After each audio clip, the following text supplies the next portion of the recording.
Here we're going to solve a system of nonlinear equations algebraically. As before, when we solve systems algebraically, we could use the method of substitution or elimination. Because this second equation here is already solved for y squared, and I need a y squared in my first equation, we're going to go ahead and use substitution.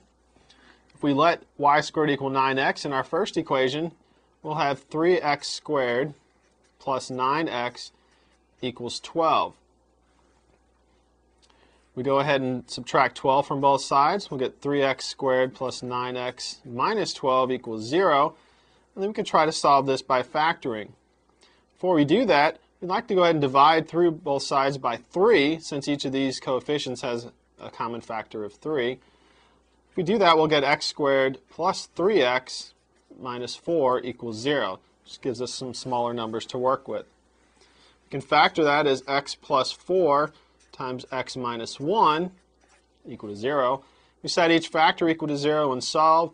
Will give us x is equal to negative 4, or x is equal to 1.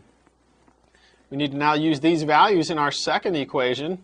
If we use x equals negative 4, we'll get y squared is equal to negative 36.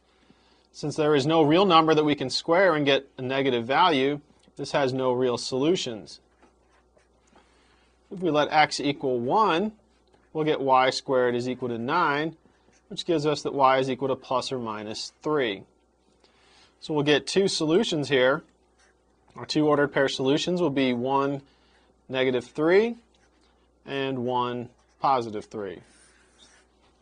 When solving systems of nonlinear equations, it's often helpful to kind of get a visual idea of what's going on before we actually try to solve it. In this particular case, our first equation is actually the equation of an ellipse that's centered at the origin, and our second equation is the equation of a parabola that's open to the right. So if we think about what situations could happen, if we have an ellipse, the parabola opening to the right could miss the ellipse, and so we might get no solutions. The parabola might also just touch part of the ellipse, right there at the vertex, or one of the points along the minor axis. In that case, we would get one solution where they just touched. Another possibility would be if the parabola has a vertex that's inside the ellipse. And in that case, we would get two solutions. And we saw that that's what happened in our particular problem. We had two solutions. It could also be the ellipse could be inside the parabola. We'd get no solution.